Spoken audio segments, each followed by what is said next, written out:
Eu quero mais uma vez ler a palavra de Deus com você.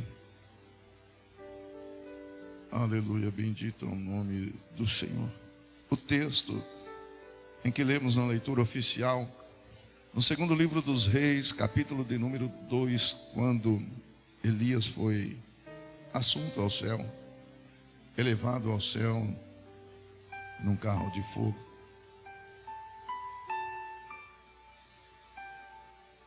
A partir do versículo 2 está escrito assim: E disse Elias a Eliseu: Fica-te aqui, porque o Senhor me enviou a Betel. Porém Eliseu disse: Vive o Senhor e vive a tua alma, que te não deixarei. E assim foram a Betel. Então os filhos dos profetas que estavam em Betel saíram a Eliseu e lhe disseram: Sabes que o Senhor hoje tomará o teu senhor por de cima da tua cabeça. E ele disse: Também eu bem o sei, calai-vos. E Elias lhe disse: Eliseu, fica-te aqui, porque o Senhor me enviou a Jericó. Porém ele disse: Vive o Senhor e vive a tua alma, que te não deixarei. E assim vieram a Jericó. Então os filhos dos profetas que estavam em Jericó chegaram a Eliseu e lhe disseram: Sabes que o Senhor hoje tomará o teu senhor por de cima da tua cabeça? E ele disse: Também eu bem o sei, calai-vos. E Elias disse: Fica-te aqui, porque o Senhor me enviou ao Jordão. Mas ele disse: Vive o Senhor e vive a tua alma, que te não deixarei. E assim ambos foram juntos. Amém.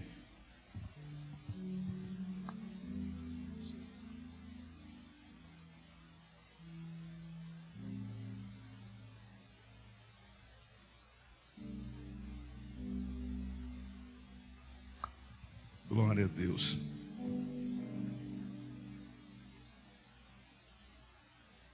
Eu quero falar nesta noite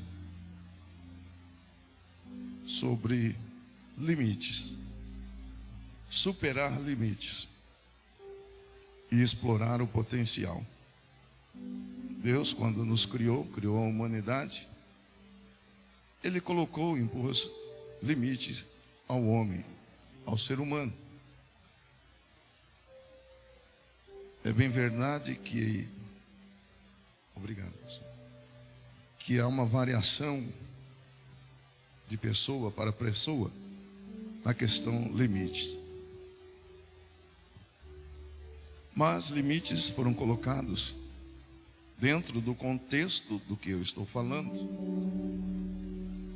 na questão potencial, bem claro, para que não seja interpretado de forma errada as minhas palavras ou usada de forma errada.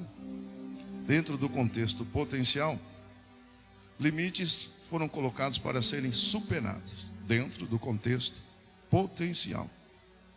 Então cada um de nós, o Senhor depositou já um potencial que para muitos ainda é desconhecido. Como na palavra que ministrara uma vez, da questão do cego de Jericó que clamava: Jesus, filho de Davi, tem misericórdia de mim. Os irmãos há de se lembrar. Por que ele clamava: Jesus, filho de Davi, tem misericórdia de mim?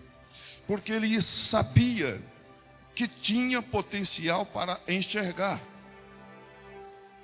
Mas por que ele tinha potencial para enxergar? Simples, porque ele tinha os dois olhos. Porque tinha os dois olhos, logo tinha potencial para enxergar. E por isso, então, entendendo ele, sabendo que tinha potencial para enxergar, porque tinha os dois olhos, e estava alguém ali próximo que tinha poder para operar um milagre em sua vida, então ele não cessa de clamar: Jesus, filho de Davi, tem misericórdia de mim. Aqueles que já enxergavam diziam a ele: Fique quieto, não incomodes o mestre. Mas é porque já enxergavam.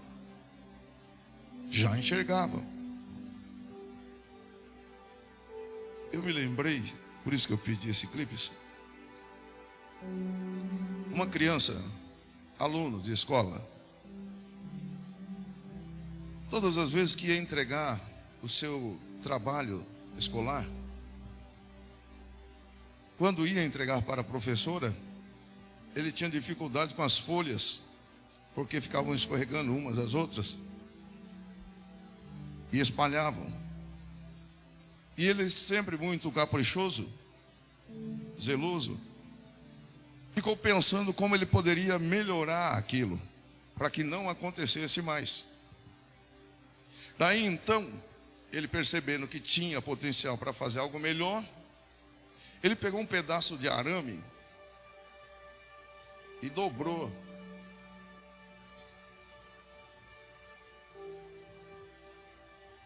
Ele dobrou um arame. E com o arame que ele dobrou, ele juntava as folhas do trabalho e prendia elas. Porque o menino acreditava que podia mais. Daí então ele criou, na verdade, inventou o clipes, que é conhecido mundialmente e está em todos os escritórios por aí. Mas foi uma criança que inventou isso, porque acreditava que podia mais do que simplesmente entregar de qualquer jeito seu trabalho de escola. Aquele menino, ainda tão pequeno, percebeu que havia um potencial nele. E é isso que eu quero chamar a tua atenção nesta noite. Com a ajuda do Espírito Santo, de alguma forma, despertar o potencial que Deus já colocou sobre a tua vida. Assim como Paulo um dia disse a Timóteo: Timóteo, você pode fazer mais que isso. Basta que você desperte o dom de Deus que já está em ti. Não é que Deus ainda iria colocar o dom em Timóteo. Não é que Timóteo precisaria pedir um dom a Deus. Já estava nele. O que acontecia é que então Timóteo não sabia que Deus já havia colocado um dom especial sobre a sua vida. Mas Paulo, pelo Espírito Santo, vem e diz: desperta. Não despreze o dom de Deus que já está na tua vida, que foi colocado em você quando você ainda tão jovem, tão novo. Aleluia, bendito é o nome do Senhor nosso Deus. Lá na palavra do Senhor, Mateus 25, versículo 14 e 15. Porque isso é também como um homem que, partindo para fora da terra, chamou seus servos e entregou-lhes os seus bens. E a um deu 5 talentos, e a outro 2 talentos, e a outro 1 talento, a cada um segundo a sua capacidade. E ausentou-se para longe. Um recebeu 5, o outro recebeu 2 e o outro recebeu 1. Cada um segundo o seu limite, segundo a sua capacidade. Aqueles que receberam 5 entendiam que tinham potencial para chegar a 10. Os que receberam 2 perceberam que neles havia o potencial para chegar a 4. O problema foi que aquele que recebeu 1 não percebeu que nele havia potencial para chegar a 2. E ficou muito bem conformado com aquele 1 que recebeu. Daí então foi chamado de servo mau e negligente. Quando eu não vou explorar o potencial que Deus já colocou na minha vida, eu corro o risco de lá adiante ser chamado de servo mau e negligente, porque o Senhor quer que eu explore o potencial, a capacidade que Ele me deu, e com isso eu vou superar aquilo que para mim hoje é um limite, mas que com a ajuda do Espírito Santo do Senhor eu posso ir além. Aleluia.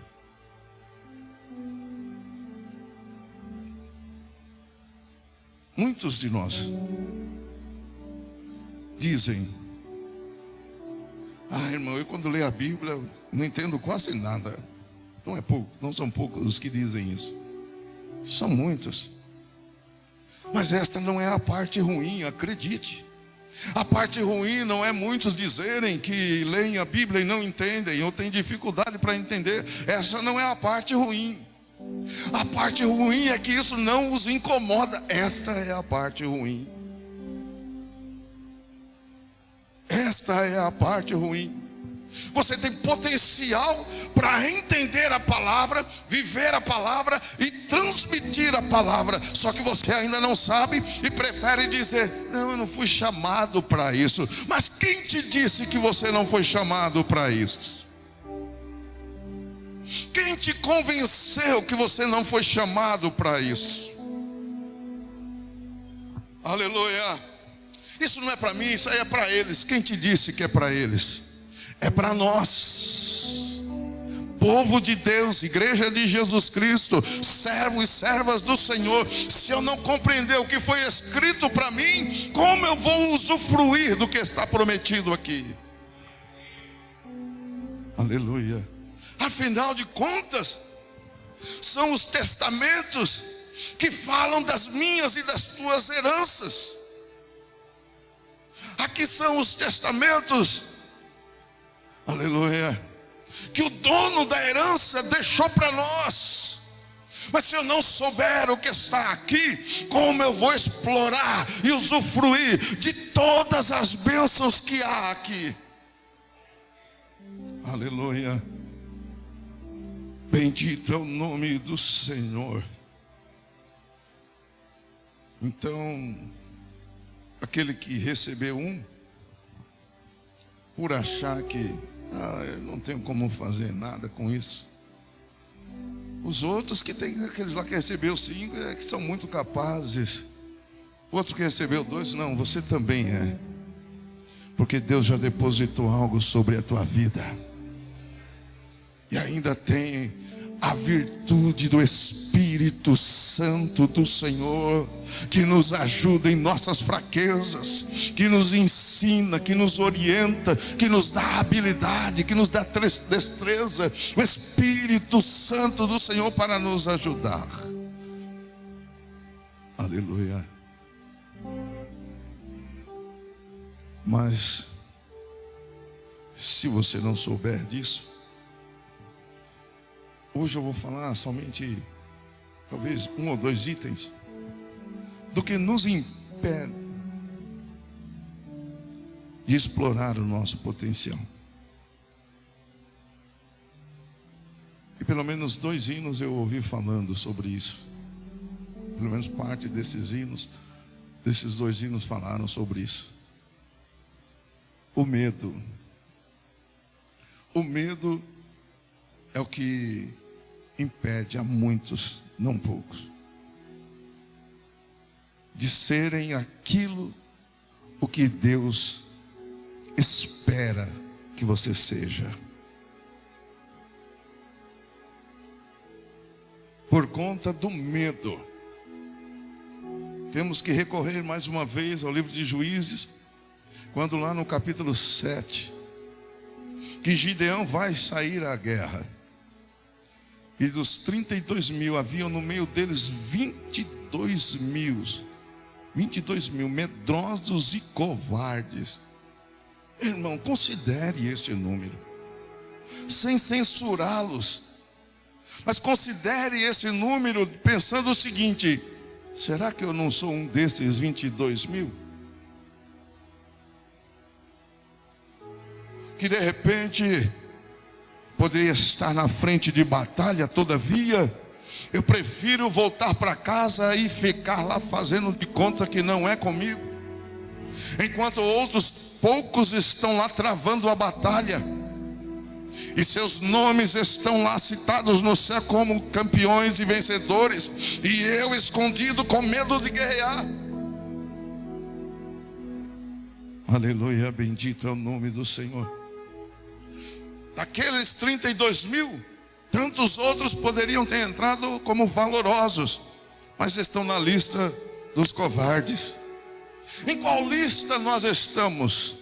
dos valentes e corajosos, ou daqueles que são medrosos e não conseguem explorar o potencial que Deus colocou na sua vida para fazer a sua obra, para servir ao Senhor? Aleluia. Os covardes, os tímidos, os medrosos desistiram antes de chegar na batalha. Na hora do agrupamento que foram arregimentar os homens, eles estavam presentes. Na hora da convocação, na hora do chamado, eles se apresentaram. Mas antes de irem para a luta, aleluia, porque Deus sabe e conhece todas as coisas. Então quando Deus olha, Ele vê todos aqueles homens, mas sabe, esse aqui, antes dele ir lá, ele já aceitou a derrota. Antes dele ir lá na guerra, na batalha, ele já está dizendo: nós vamos perder, não vai dar certo. Será que você conhece alguém assim? Que antes de tentar já dizia: acho que não vai dar certo. Será que você conhece alguém assim? Ou talvez você seja assim? Oh, vamos fazer assim. Isso vai dar trabalho, hein? Acho que nós não vamos conseguir, não. Em 1816, há pouco tempo atrás, 1816, uma família foi despejada de sua casa, colocada para fora. Não tinha recursos para pagar aluguel, foi colocada na rua. Um jovem então tem que começar a trabalhar para ajudar em casa, no sustento da família. 1818, a mãe morre. 1832, ele já tinha uma empresa, que em 1832 já estava falindo. Faliu, quebrou. Ele vai disputar a eleição para vereador, perde. Abre outra empresa, toma dinheiro emprestado com um amigo, abre outra empresa. Com menos de um ano ele quebrou aquela empresa e faliu de novo. Passou 17 anos pagando a dívida. Tentou uma cadeira na Assembleia Legislativa, perdeu. Tentou uma cadeira no Senado, perdeu. Tentou ser um oficial geral de terras, perdeu. Tentou ser representante geral perdeu. Ele perdeu 8 eleições. Tudo que ele disputava, ele perdia. Faliu 2 vezes. Enquanto namorava, planejou o casamento. Antes de casar, a namorada morreu. E não é piada. Isso é fato, é história. Pergunta para quem está do teu lado: você já teria desistido? Acho que 90% aqui, talvez mais, já teria desistido, irmão. Tentou uma cadeira no Senado, perdeu. Tentou a presidência da Comissão de Representantes, perdeu.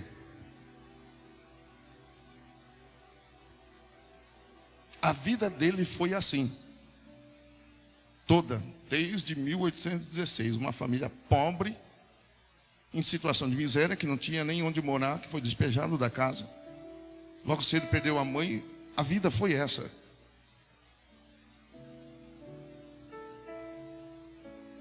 Começou tudo em 1816. Mas em 1860, depois de perder 8 eleições, 8, ele vai tentar a 9ª eleição. E olha o cargo que ele vai tentar: presidente dos Estados Unidos. Pergunta para quem está do lado: ele ganhou ou perdeu? Ganhou. Um dos maiores presidentes dos Estados Unidos, Abraham Lincoln. Porque mesmo com todas aquelas derrotas, ele dizia: eu tenho potencial. Eu tenho potencial. Eu tenho potencial. Eu tenho potencial. Porque Deus colocou isso em mim. Deus depositou isso em mim. Deus vê em mim o que eu não consigo ver. Aleluia. Há algo em você que você nem sabe, mas Deus depositou. Está aí. E o Senhor está pronto para usar e abençoar a tua vida.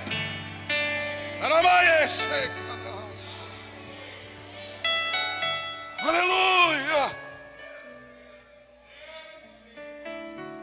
Aleluia. Então, não pense ou diga: porque meu bisavô era assim, meu avô era assim, meu pai era assim, eu também vou ser assim. Não, não importa como era o teu bisavô, não importa como era o teu avô, não importa como era o teu pai, se na bebida, se nas drogas, se não teve uma vida de alegria, se não teve uma vida de felicidade. A tua tem potencial para ser diferente. A tua tem potencial, a tua história pode ser diferente, porque Deus já depositou uma bênção sobre a tua vida. A tua bênção não depende do teu bisavô, não depende do teu avô, nem do teu pai. A tua bênção vem do Senhor, dos céus, do Criador de todas as coisas. Ele te abençoou, como disse Paulo no capítulo 1, versículo 3: bendito o Deus e Pai de nosso Senhor e Salvador Jesus Cristo, que nos abençoou com todas as bênçãos espirituais. Aleluia. O que impera sobre nossas vidas são bênçãos e não maldições. Aleluia, bendito é o nome do Senhor para sempre. Mas algumas pessoas não vão adiante, não superam os limites, não exploram seus potenciais, porque vivem dos traumas. Lembra da história de José? Pensa um rapaz que era para ser cheio de traumas. Ele era para ser cheio de traumas. O pai, mais de uma esposa. Uma das mães, idólatra. Porque quando saiu da casa do seu pai, ela levou um dos deuses ou os deuses escondidos. Uma de suas irmãs, violentada. Seus irmãos, pessoas violentas. Seus irmãos o invejavam e o odiavam. Vendido como escravo. Era para ser cheio de traumas. E por que então ele venceu os traumas? Porque ele sabia o que Deus tinha depositado nele. Ele sabia o que Deus tinha falado a respeito dele. Ele sabia o que Deus havia prometido para a vida dele. Então tudo o que Deus tinha para ele era superior, era maior do que todas aquelas lutas e dificuldades, do que todos aqueles limites que a vida lhe impôs. Ele estava disposto a superar todos aqueles limites. Pois como escravo, ele teria que casar com uma escrava e ter filhos também escravos. Esse era o limite dele. De José. Era o limite de José. Agora você vai ser escravo. Vai casar com uma escrava, teus filhos serão escravos. Aleluia. Mas ele sabia: eu posso superar meus limites, porque eu tenho um Deus que é comigo. Eu tenho um Deus que cuida de mim. Eu tenho um Deus que fez promessa na minha vida. Eu tenho um Deus que colocou e depositou em mim um potencial, não de escravo, mas de alguém que vai muito além disso. Aleluia. Filipenses 3:13. Irmãos, quanto a mim, não julgo que o haja alcançado, mas uma coisa eu faço, e é que, esquecendo-me das coisas que atrás ficam. Você deixa para trás as derrotas, você vive remoendo elas. Você se alimenta de derrotas, dificilmente você vai longe. Aleluia. Quem fica se alimentando, mas já não deu certo lá. Estou com medo de dar errado de novo. Mas porque aquela vez me humilharam. Porque aquela vez não reconheceram. Porque aquela vez não me ajudaram. Aí vive remoendo derrotas, coisas que deram errado, frustrações, decepções. Mas Paulo diz, sabe o que eu faço? Eu deixo essas coisas que ficaram para trás, porque tem algo melhor aqui à frente. Essas coisas que deram errado já ficaram para trás. Não posso fazer nada em relação a elas. Eu posso fazer algo em relação ao meu futuro, que está na mão do Senhor, que está determinado por Deus. Não posso fazer nada em relação ao passado, ao que deu errado, mas eu posso fazer tudo em relação ao que está diante de mim, porque já há um potencial de Deus na minha vida. Aleluia. Diga para quem você desejar e puder: o que ficou para trás, irmão, deixa lá atrás. Diga de novo: o que ficou para trás, deixa lá para trás, irmão. Aleluia! Deixa para trás. Há vitórias lá adiante, há conquistas lá adiante. O que ficou para trás, deixa para trás. Não será derrota, agora será vitória. O que já foi derrota está no passado, mas diante de você há vitória de Deus para a tua vida. Há bênçãos, há conquistas do Senhor para a tua vida.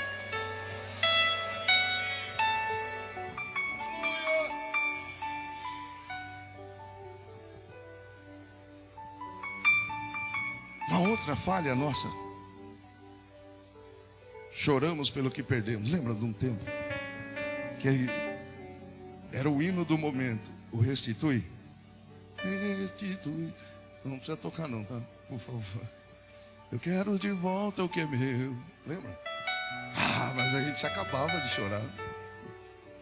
Só chorando pelo que perdeu e querendo de volta. Agora eu vou te fazer uma pergunta.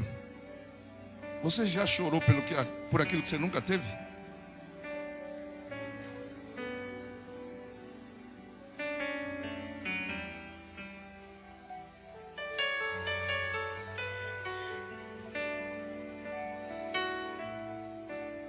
A gente chora pelo que perdeu, querendo de volta, mas não conseguimos chorar desejando algo que está à frente, que pode ser muito maior do que foi perdido.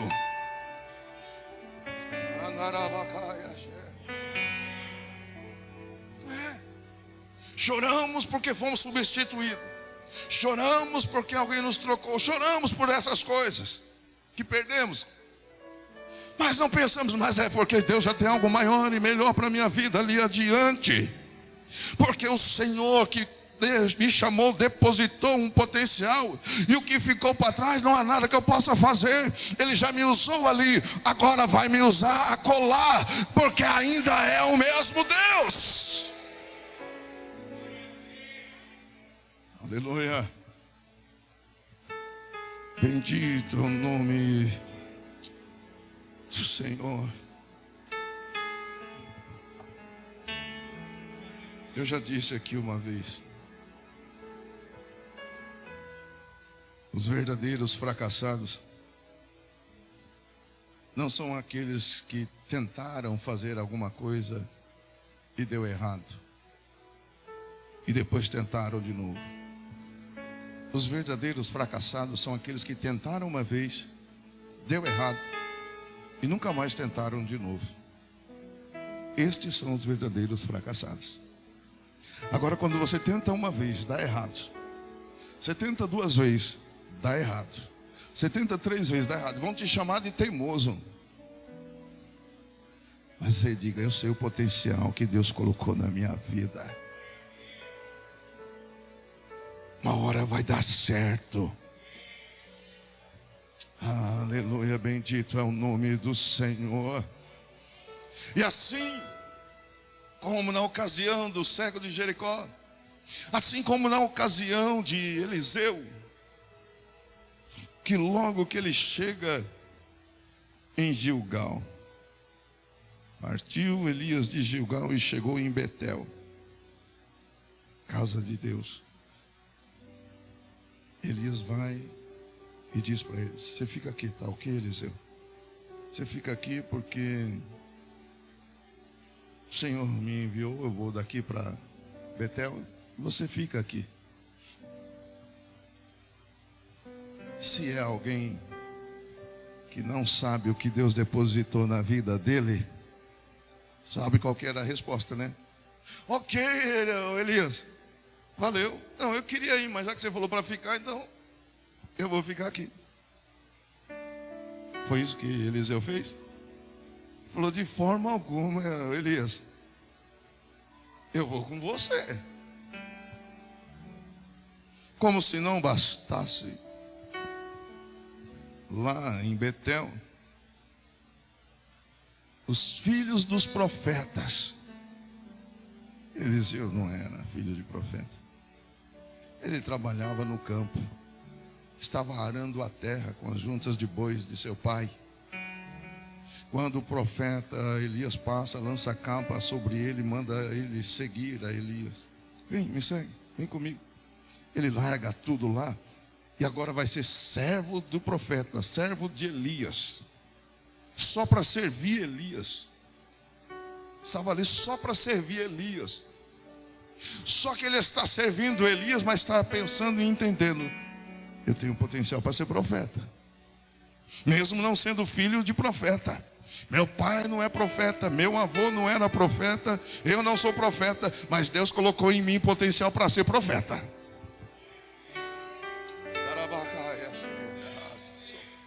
Aí Elias fala para ele: fica aqui. Ele fala: não vou, eu vou com o Senhor. Os filhos dos profetas então chegam para Eliseu e dizem: sabia que Elias vai ser tomado por cima de tua cabeça? Se Eliseu fosse como alguns, estou sabendo. O que eu vou fazer da minha vida, hein? O que vai ser? Eliseu não pensa duas vezes e diz: calem a boca. Vocês não sabem o que estão dizendo. Como quem diz: vocês estão achando que eu vou ficar largado por aí a hora que Deus tomar Elias? Vocês estão achando que eu vou ficar sem ter o que fazer a hora que Deus tomar Elias? Vocês estão achando que eu vou ter que voltar lá para a casa do meu pai, cabisbaixo, voltar de novo a arar a terra, trabalhar com juntas de bois? É isso que vocês estão achando? Pode calar a boca, fiquem quietos. Aleluia. Ainda que ele não dizia para os filhos dos profetas, mas ele sabia: eu sei o que Deus já colocou sobre a minha vida. Quando me tirou de lá, eu sei o que Deus tem para a minha vida.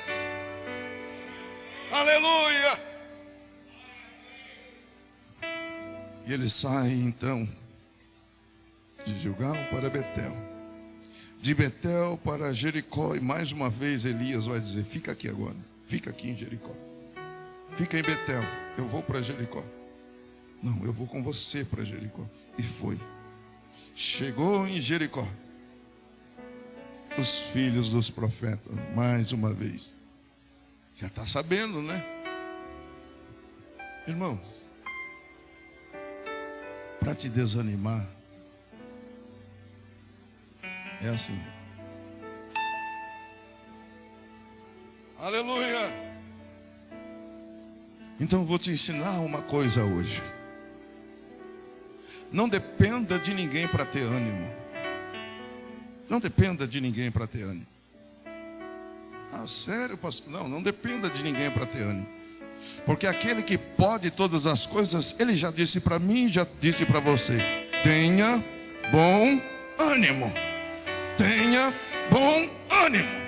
Eu sou contigo, não temas, tenha bom ânimo, eu sou contigo. Eu não preciso de alguém para me dizer, porque ele já disse. O Deus Todo-Poderoso já disse: tenha bom ânimo, eu sou contigo, eu que te esforço, eu que te sustento, eu que te ajudo. Sou eu, não sou eu que faço todas as coisas. Você só precisa ter bom ânimo.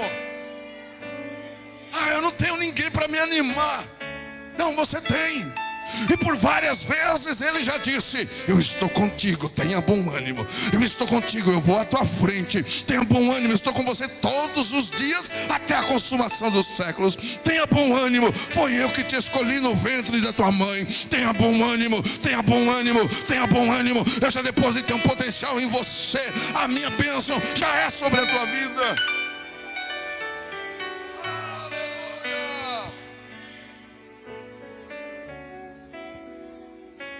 Então não fique dependendo de alguém para você ter bom ânimo.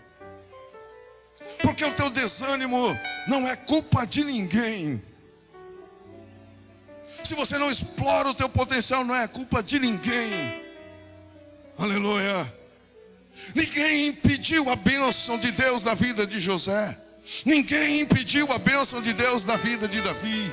Ninguém impediu a bênção de Deus na vida. Todos estes homens com certeza tinham inimigos, tinham dificuldades, tinham limites, mas conseguiram superar. Não porque eles eram melhores, mas porque sabiam o que Deus havia colocado na vida de cada um deles. E por conta disso superaram limites e exploraram o potencial que Deus havia dado.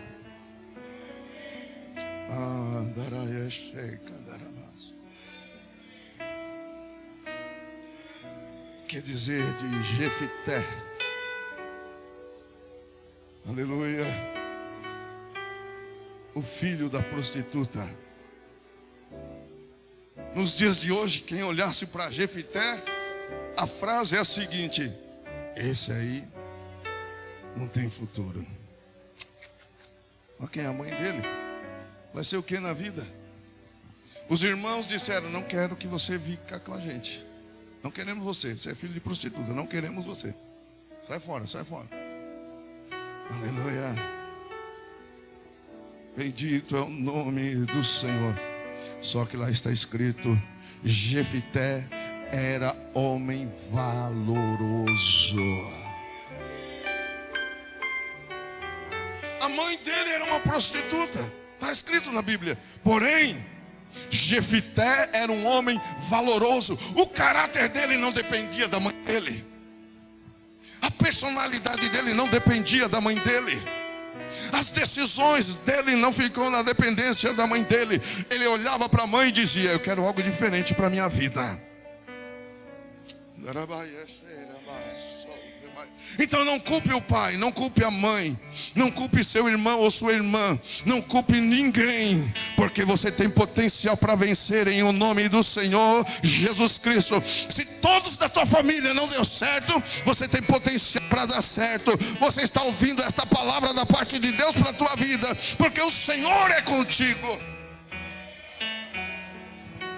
Aleluia. Bendito é o nome do Senhor. Não faça como aqueles homens do exército de Israel, em 1 Samuel 17. Quando está um gigante lá desafiando, falando: me dá um homem para lutarmos e guerrearmos. E está todo mundo com medo atrás das pedras, das rochas. Porque todos pensavam: se eu for lá enfrentar, ele vai me matar. Até que apareceu um que disse: se eu for lá enfrentar, eu vou vencer. Aleluia. Qual quem se parece contigo? O que diz: se eu for lá eu vou morrer? Ou aquele que diz: eu vou lá e vou vencer? Em o nome do Senhor dos exércitos, eu vou vencer o gigante que me afronta. Aleluia. Eliseu, mais uma vez, ouve de Elias: fica aqui agora. Você vai ficar aqui em Jericó. Eu vou lá para o Jordão. Eliseu: não adianta, Elias, é melhor você desistir. Se 10 vezes você mandar eu ficar aqui, eu vou com você. Aleluia. E lá adiante vai então Elias perguntar para Eliseu: rapaz, O que você quer, hein? O que você deseja que eu faça por você antes de eu ser tomado de ti? Como quem diz, achei que você não ia me fazer essa pergunta. Aí então agora Eliseu vai dizer para Elias: eu quero uma unção tão forte sobre a minha vida. Eu quero uma unção especial, além desta que você tem sobre a tua vida. Eu quero uma unção que vá além desta ainda, em força, coragem, ânimo, disposição para ir enfrentar. Eu quero uma porção dobrada desta unção que você recebeu. Eu quero uma porção dobrada desta unção que está sobre a tua vida. Mas ele vai ouvir de Elias: você me pediu uma coisa difícil. Aleluia.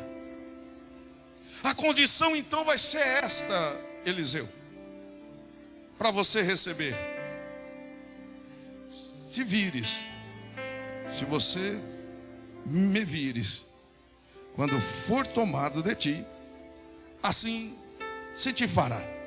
Em outras palavras, Elias está dizendo para Eliseu: se você for espiritual, para perceber e ver o momento, você vai receber.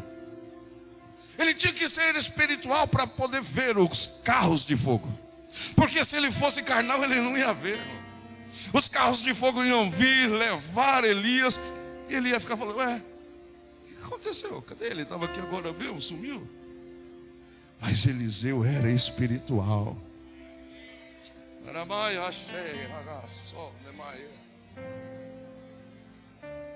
Eliseu era espiritual. Ele viu carro de fogo com cavalos de fogo. Aleluia! Bendito é o nome do Senhor. E agora, para remir o tempo, aqueles que disseram, aleluia, para Eliseu: você está sabendo que o Senhor vai tomar o teu Senhor sobre a tua cabeça, né? Ele dizia: fiquem quietos. Eu sei. Foi isso em Betel, foi isso em Jericó. Eles diziam: está sabendo, né? Vai ser tomado. Fiquem quietos. Como quem diz: quero ver o que vai ser desse aí. Mas depois, lá adiante, ele atravessa o Jordão junto com Elias.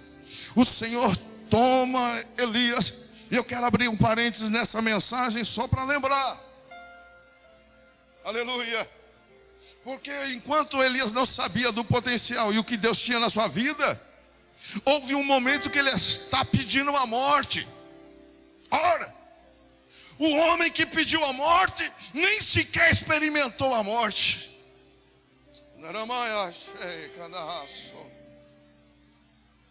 Aleluia. E não é porque ele mereceu, não. Não, pelo contrário. Se você for ver a vida de Elias, se fosse analisado de uma forma na linha de merecimento, que nada é por merecimento, tudo é pela graça, de Gênesis a Apocalipse.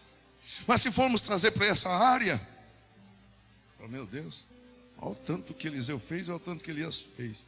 Era melhor ter levado Eliseu. Ele pedia a morte e Deus olhava e dizia: não é isso que eu tenho para você.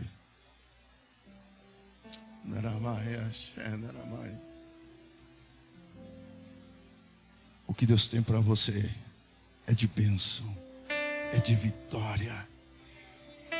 Como pastor, Ele já depositou força suficiente para você suportar.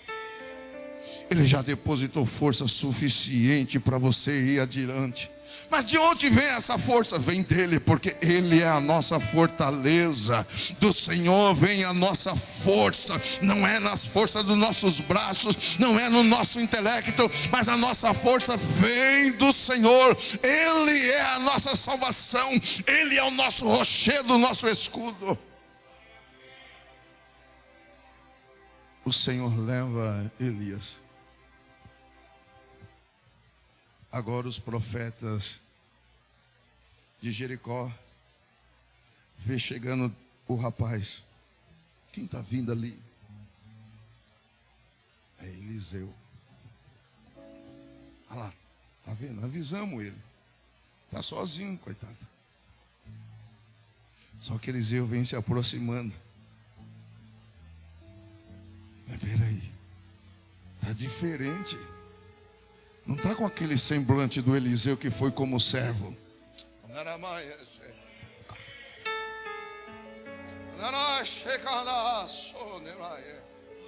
Quando eles foram para lá, ele atrás de Elias, ele tinha um semblante de servo. Mas agora ele está vindo sem Elias e agora ele está com um semblante de profeta.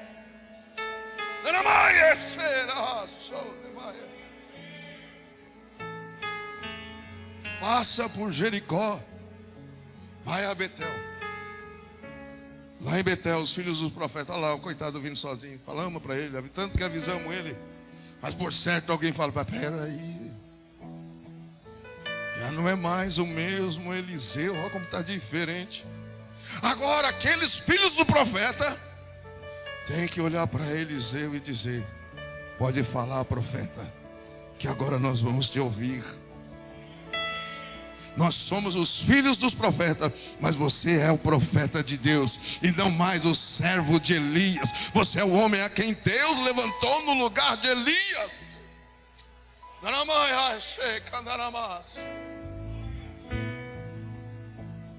Olhe para alguém, para quem você puder, ou para quantos você puder, e diga, você pode mais.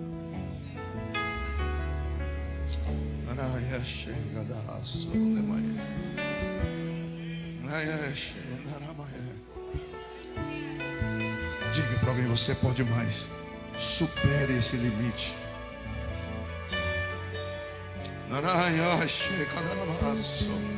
A tua família te impôs um limite.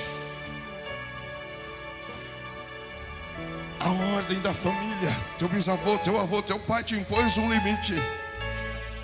Mas Deus amplia os teus limites. Porque nele, no Senhor, nós saltamos muralhas. Palavra de Deus em Daniel, capítulo 11, versículo 32. O povo que conhece o seu Deus. Daniel 11, 32. O povo que conhece o seu Deus pode mais.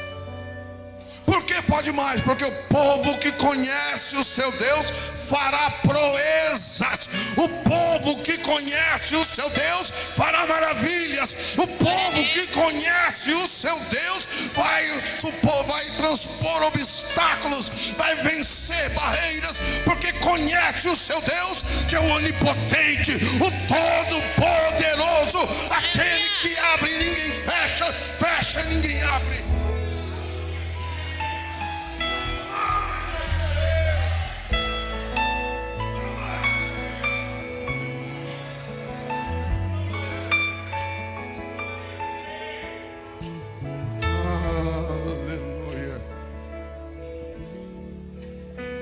Você a pôr-se de pé.